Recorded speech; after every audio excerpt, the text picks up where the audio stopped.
Dragon Ball Daima episode 19 was crazy! It was called Betrayal, a bunch of stuff happened. I'm gonna break it all down for you on this video today.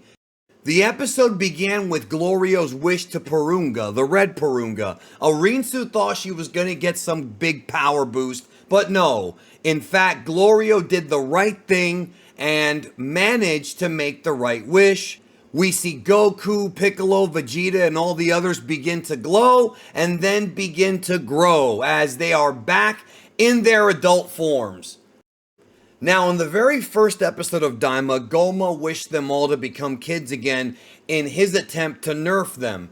And we all knew they were nerfed. However, this episode really illustrated how much more they were nerfed when they were made into first graders, because Vegeta, just Vegeta on his own, showed that there was a lot more to him as an adult than as a first grader, even with Super Saiyan 3.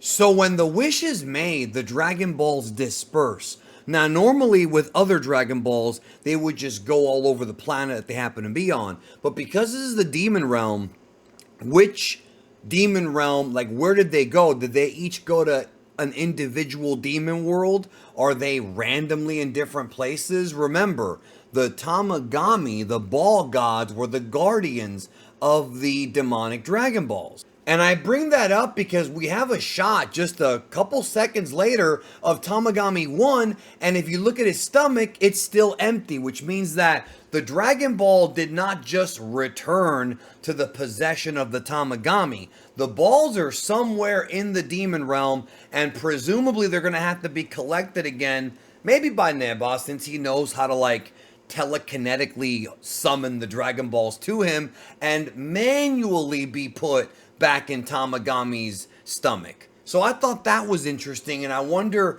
if we're going to get more information or more of an explanation on that in next week's series finale.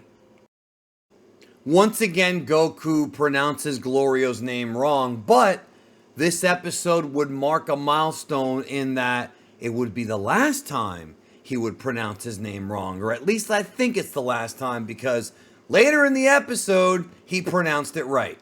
Goku suggests that now that they're back to normal, they should fight one at a time. Obviously, as I said in my review, this has a lot of fans' hair being pulled out because they're facing off against a very dangerous enemy that they could team up against and take out possibly, but they want to do the martial arts tradition and fight them one at a time. Now, the Majin Buu fight with Kid Buu was very similar because Goku and Vegeta both wanted to fight them without fusing, mostly because Kid Buu didn't have any people inside of him to cause him to be in a different form. It was pure evil Buu.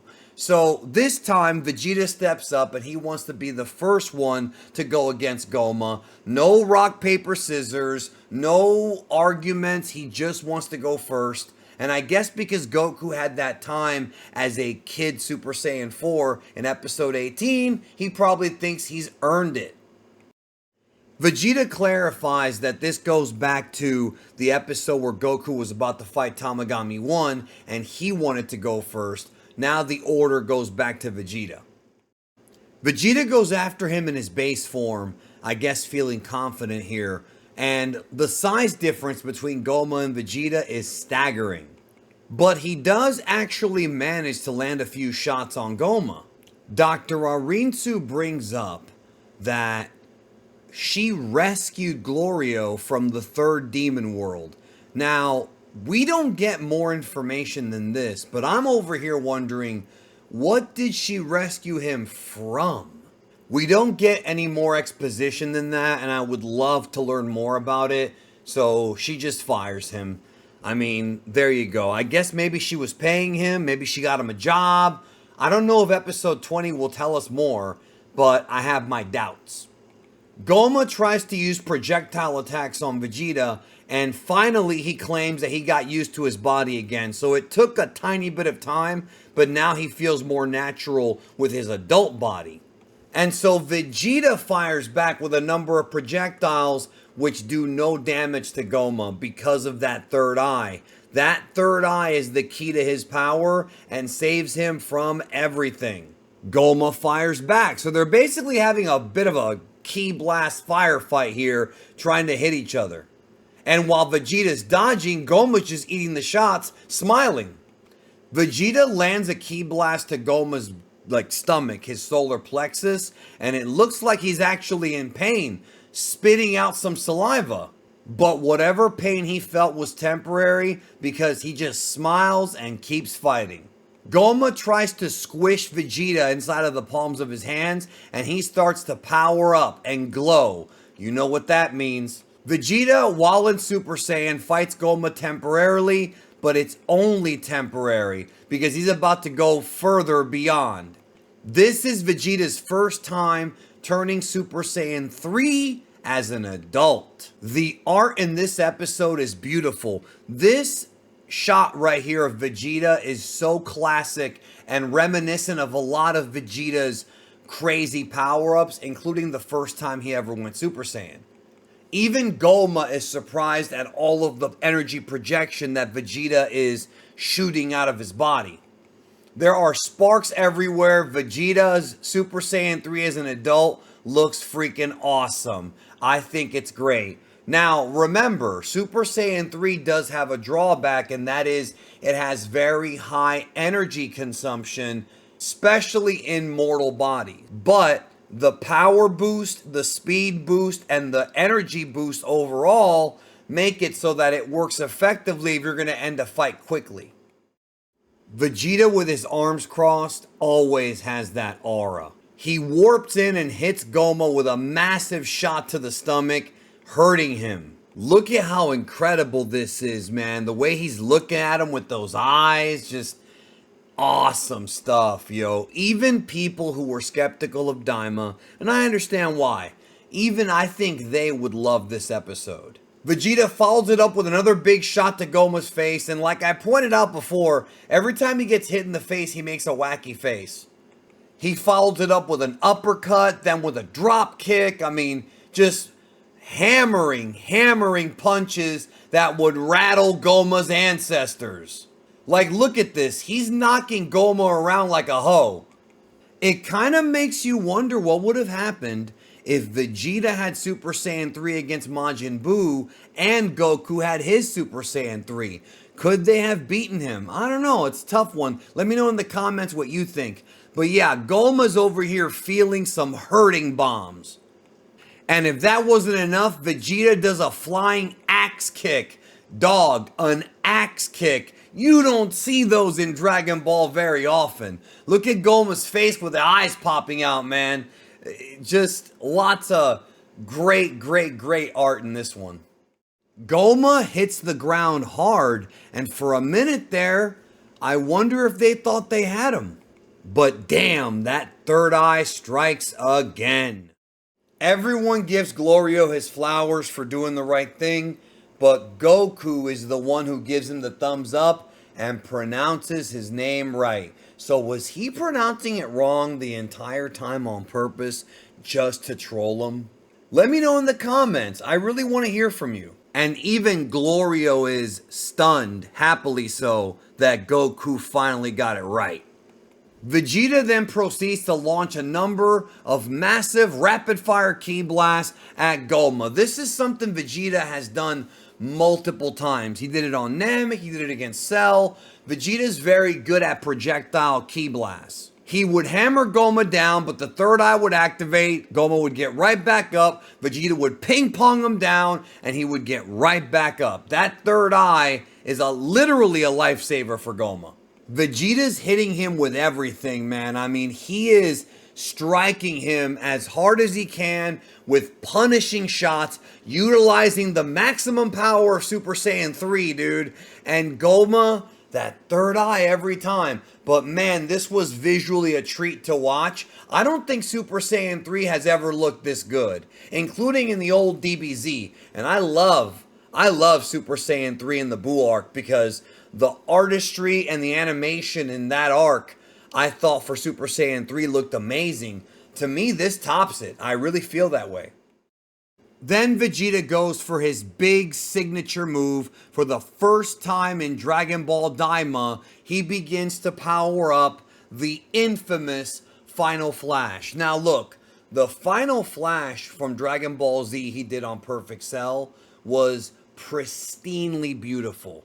Just beautiful. However, I'll be honest, this might be the best looking Final Flash we've ever gotten in animation. I mean, this is literally flawless. Who would have ever thought that we would ever see a Super Saiyan 3 Vegeta Final Flash?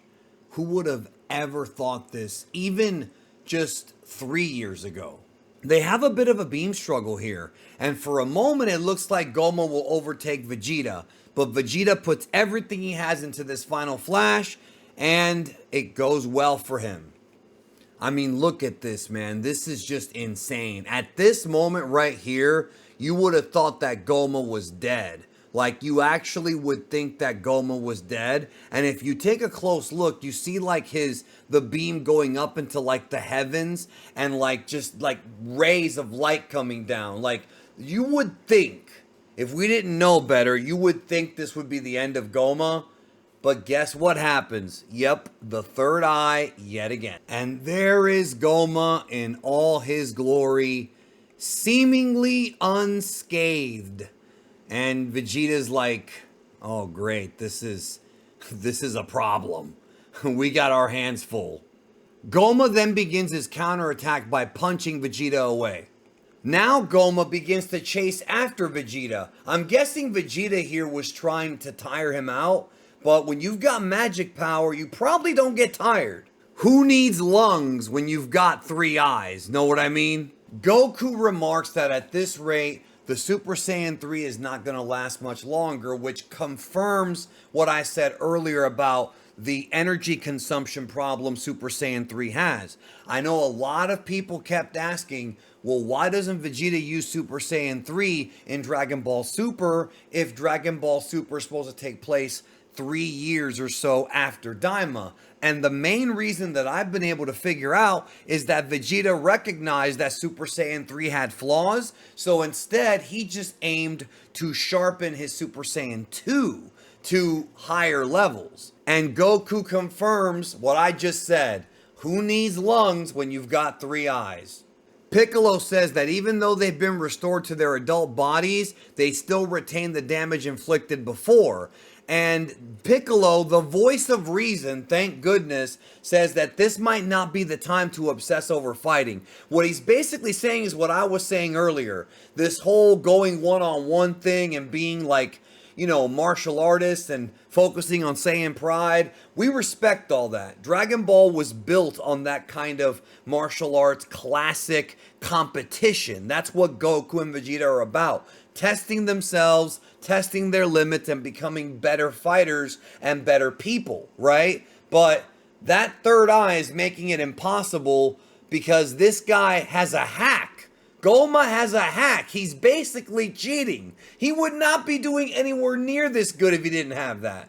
Arinsu reveals that Abura used to actually remove and attach the third eye, so there has to be a way to take that third eye away from Gomah. She orders Majin Ku to get her a book from her library, the Book of Magic Items, archive number 37. Now look, I know a lot of you guys have been asking about this Namekian Book of Legends that was mentioned once in Dragon Ball Super and never again, and I wish we got more to it, but here we go again with another book that we're probably not going to ever need again, but most of us, especially those who are into lore, would probably love to dig into this and see what's in there. Vegeta is punching Gomah as hard as he can, and Gomah's feeling it, but it's not lasting. It's not enough. He puts everything into a right hook right to Gomah's chest, but it's not enough. Gomah grabs Vegeta by the hair and starts to pummel him. I find it interesting that he did that considering how long the hair is, but one of the things that I also found interesting is that not only is the third eye incredible as far as defense goes and, like, you know, keeping you protected, but it seems to also make you never get tired. That's what it seems like, right? Now Goma's starting to hurt Vegeta. Then as Vegeta hits the ground, we literally witness his Super Saiyan 3 dissipate. The power is over, at least for now. Someone else wants to fight, but no, Vegeta still wants to get in there. He's determined, some would say stubborn, wanting victory. Vegeta tries to take on Gomah in base. Come on, man, you know better. And one of the things that you might miss if you're not paying attention, and I missed it the first time too, I had to actually pay real close attention, saw it on the second viewing, is that Gomah's hand literally does like the let's go motion, like he's sort of pointing like the come here with his hand. It was very brief, it's very quick, but it just shows Gomah's confidence. Piccolo points out that, again, there's no stamina issues with Gomah. No matter how much they hit him, he still has it. And Goku trying to help might not be enough. So they're going to have to come up with some kind of strategy to get rid of that third eye. And we're going to get there in just a moment. Rinsu to the rescue. Thanks to Majin Ku's incredibly fast page-turning abilities, he's like almost like a robot in a way, right? Like his brain works different from everybody else's. He finds the page she was looking for. Rinsu reveals that you can remove the third eye if you hit him in the back of the head 3 times in a row. That's how the third eye can pop out of his head, he'll lose his power, and the fight will be won. I mentioned in my review that this is very reminiscent of the Cell Max weakness where the top of his head was his weak spot. It's similar, though not identical. I feel like it's almost too close for comfort in a way, but it's kind of in a way a reference to Cell Max that there's somewhat of a weak spot in Gomah and in the third eye. So the book had the answer. She also makes it very clear that, just like Vegeta used to say to Goku back in the day, she's not there to help them, she just wants Gomah beaten. Goku remarks that he's not quite at 100%, but he's got more stamina than Vegeta, possibly because of Super Saiyan 3. Or it could just be that Vegeta's been fighting too long. So the plan is Goku will fight Gomah and try to distract him. And then while that's going on, Piccolo has to find an opening to hit him in the back of the head. But remember, it has to be 3 times in the back of the head. Vegeta was stubborn and refusing to step away from the fight, so Bulma steps in. I cannot believe that in my review for the episode, I forgot to mention this, especially with my sense of humor and how entertaining the Vegeta-Bulma relationship is. I completely forgot to talk about this because I was so caught up in everything else. Bulma says that if Vegeta does not stop, she will never take a bath with him again. I don't think they've ever made a joke like this, quite like this in Dragon Ball. I mean, it's right up Toriyama's alley. We actually see Bulma taking baths in original Dragon Ball in the early chapters, but I never thought they would actually have Bulma say that to Vegeta in front of people, but whatever it takes, and believe it or not, it works. Vegeta quickly disengages. Wow. Goku's ready to go. Goku himself states that he has to end this quick. This is because Goku's already tired and Gomah is dangerous. Then Goku does what he did in the Majin Buu saga. This is taken directly from the Majin Buu saga as Goku powers up and basically teaches Gomah about the Super Saiyan forms, just like how he did to Majin Buu when they battled on top of or in the skies above West City. He goes from Super Saiyan 1 to 2 and to 3. When he goes into Super Saiyan 3, a lot of these shots, a lot of the style is very reminiscent of the over-the-top transformation he did on Majin Buu. I mean, it just, you can feel him gathering his energy together, getting super focused, hyper focused to get into that form. The animation here is beyond explanation. I mean, this is just beyond anything as far as how beautiful this looks. You know, every single frame can be frozen. Goku just looks absolutely, just look at him, bro, like aura. That's aura right there. And you know, Super Saiyan 3 is criticized by a lot of people because it wasn't a form that beat a major villain in the series. It did win against Hirudegarn in the 13th Dragon Ball Z movie, but it never won against like Majin Buu. They had to use the Genki Dama / Spirit Bomb to beat him. But that doesn't mean the form isn't cool. And, you know, it's not my favorite, but when done right, when animated right, this whole episode gave me vibes and made me feel like a kid again. You know, just seeing the way he transformed, how much work they put into making it epic. Just Dragon Ball from now on needs to get this tender love and care. Whether we get anime or movies or whatever they have planned, they need to put this much love into it because it pays off. It really does. Gomah just smirks and says these are pointless transformations. Now, at this point, we are meant to believe that Goku is just going to stick with Super Saiyan 3 and that Gomah probably thinks that that's it, but that's not it. Something that you may have missed here is that Hybis, upon seeing the transformation, proclaims that this reminds them more of like Majin, which basically, as I've said many times, Majin is not just Majin Buu's like race of demons. It's anybody from the demon realm. That word is interchangeable. But Hybis, you know, this whole thing kind of goes back to how we have magic and energy and how ki and magic are similar but not identical, especially Neba's magic. But it just shows that there are similarities. There are for sure similarities.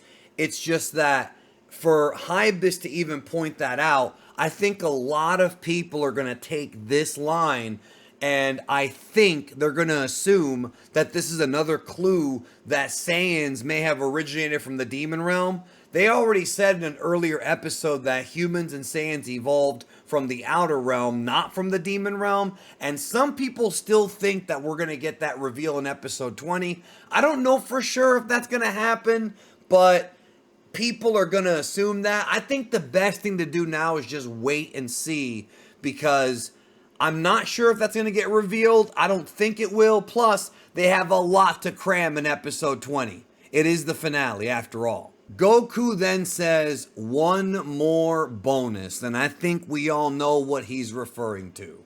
So if it were up to me, I would show you this entire transformation sequence. This has to be one of the most beautiful looking transformations in the entire series. I mean, seriously, the animation, the lightning effects, everything they did here, this is a top 3 coolest looking transformations in the history of the entire franchise. They put so much into it.